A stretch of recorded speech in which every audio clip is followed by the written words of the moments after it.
Welcome, everyone, to the deep dive. Today, we're really getting into it, dissecting the rest of the Formula One season for Aston Martin. We've sifted through some pretty detailed analyses, technical breakdowns, driver commentary, the works, really trying to understand what's going on there. Yeah, and the core question we need to tackle for you is this. Is the Aston Martin car, the AMR23, actually, a solid contender on its own? Yeah. Or is its performance almost entirely propped up by something else? Like a single factor, maybe Monaco 1. Exactly. That's the tension, isn't it?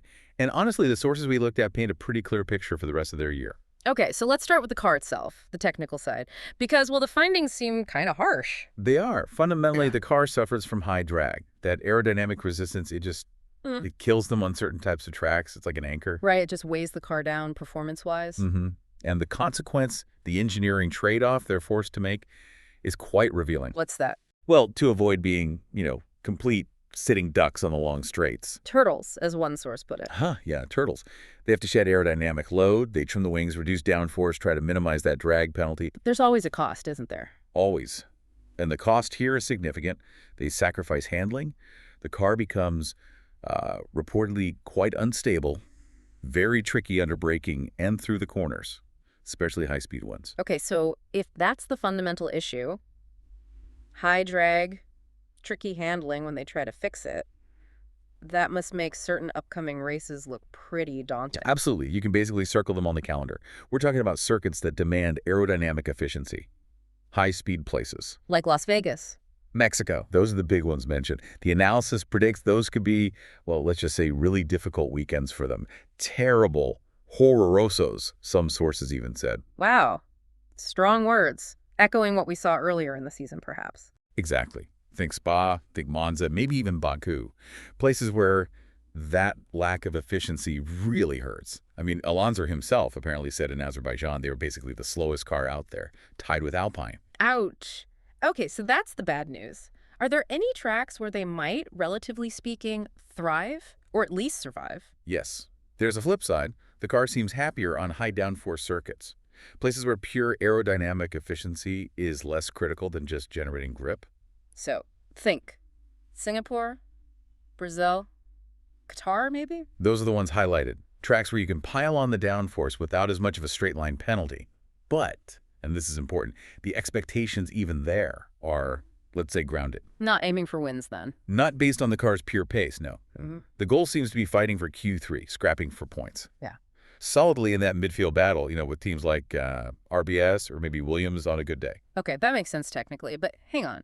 If the car is that compromised by drag, how do we explain some of the results we've actually seen? Sometimes they punch way above that weight, don't they? Now we get to it. The X factor. The element that, as one analysis put it, kind of distorts everything. You're talking about the driver. I'm talking about the factor Alonso. He manages to extract performance that, frankly, seems to defy the car's technical specs. And it's not just us saying that, right? The team itself seems baffled sometimes. That's what's incredible. The sources suggest that after certain races, like Italy, for instance, the engineers basically threw their hands up. They couldn't fully explain how he got that result from the data. No scientific explanation. Pretty much. For some of those qualifying laps. Pure magic, seemingly. He's operating right on the absolute limit, masking the car's underlying issues. And he does it consistently, even on tracks that shouldn't suit the car. Like, didn't he make Q3 in Monza? That's a power track. He did. Impressive, right. And think back to Baku, a track they struggle at. He missed Q3 by, 49 thousandths of a second? Just incredibly close. So he's comfortable just finding that ragged edge, even when the car isn't cooperating. Exactly. Finding the limit in constantly changing conditions, extracting every last drop of performance. But that must take a toll, surely, psychologically. Well, that's the other side of the coin. The analysis points towards a sort of unease, maybe disappointment. This constant reliance on the driver pulling a rabbit out of the hat. You mean from the driver's perspective? Yeah. He's forced to be the compensation lap after lap, race after race. He's dragging the car to positions it arguably shouldn't reach based on its technical merit. While his teammate, Lance Stroll, often puts the car roughly where the technical numbers suggest it should be, which only highlights Alonso's contribution more starkly. So the underlying pressure is immense. It's like a silent plea, don't leave it all up to me every single time. You could certainly interpret it that way. It can't be easy knowing you have to produce something extraordinary just to be competitive. Okay, so given this clear technical deficit, the high drag issue, and let's call it the burden on Alonso, what can Aston Martin actually do about it for the rest of this season? Any fixes coming? This is where it gets a bit stark. The sources are pretty unanimous, meaning probably nothing significant. Nothing. They're just going to run with this drag issue. It seems so. The indication is the current car specification, maybe with some minor circuit-specific wing adjustments, things already in the parts bin. That's what they'll use until the end of the year. So no major upgrade package designed to fix the core problem. Apparently not. All the major development focus, the resources, the brain power, it's all shifted. To next year. Oh, wait, not even next year, 2026. Bingo.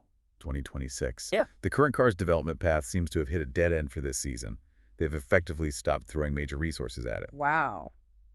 That's quite a statement for the rest of the season. Especially when you see other teams like, look at Williams grabbing that podium recently. Doesn't that suggest progress is still possible in the midfield? That's a fair point, and it Yeah. definitely gives hope to teams in that zone.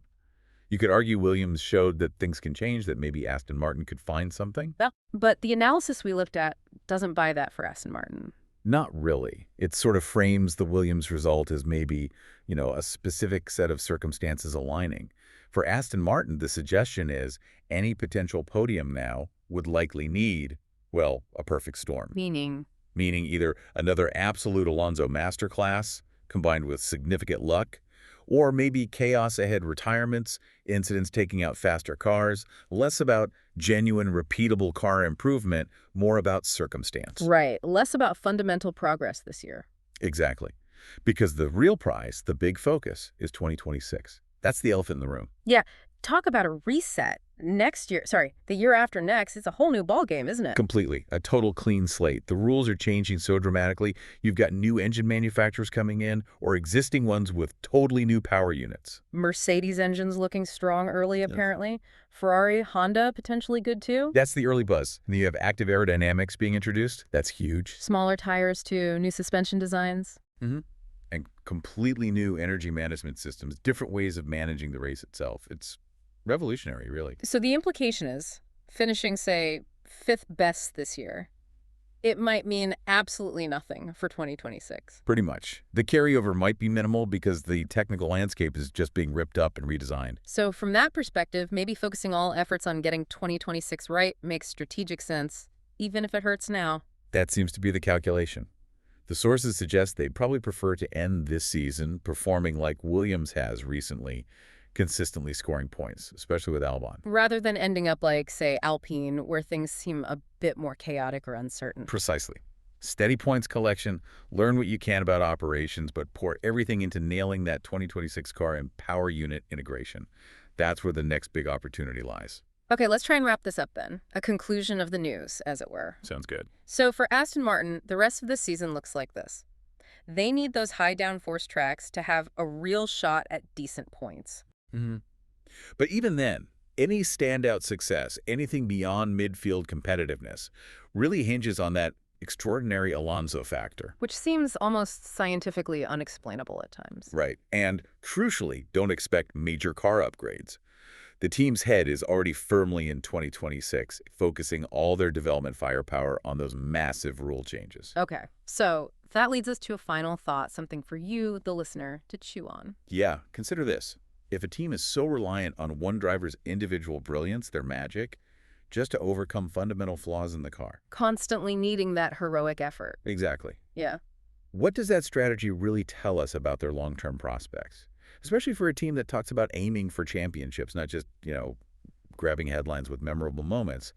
Is that dependency sustainable for true top-tier success? A really interesting question to ponder. Well, that's our deep dive for today. Thanks so much for tuning in and exploring the Aston Martin situation with us. Yeah, great discussion. And remember, for more analysis like this, more tailored deep dives into the data and stories behind the scenes, make sure you connect with us over in the Drat Zone. We'll see you there.